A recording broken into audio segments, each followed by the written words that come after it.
Good afternoon everyone, especially to you Ma'am Lisette. Good afternoon.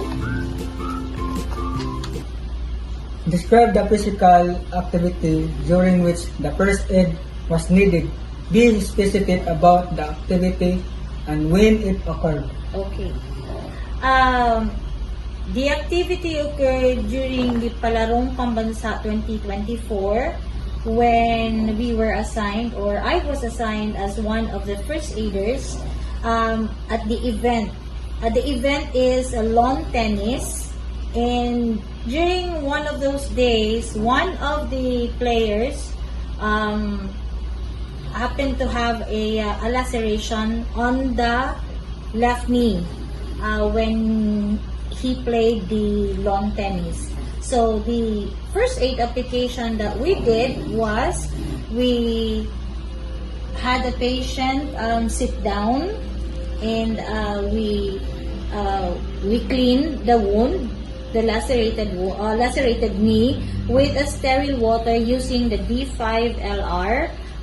Mura siya dextrose gani mo na among gihunad sa iyang samad. And then we dress the wound by applying betadine solution. And after that, we had the wound.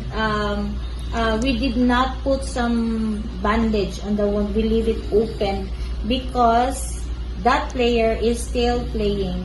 So after the player finished the game, we applied a loose bandage on it para dili magbasa ang samad.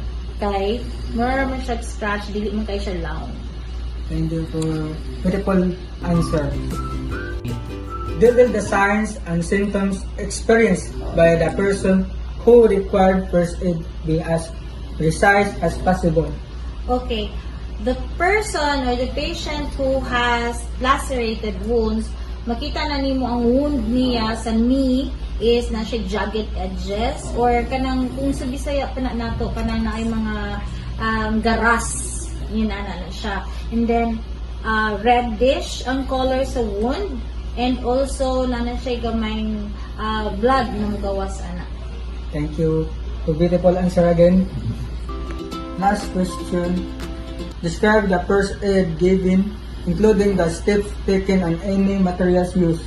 Okay.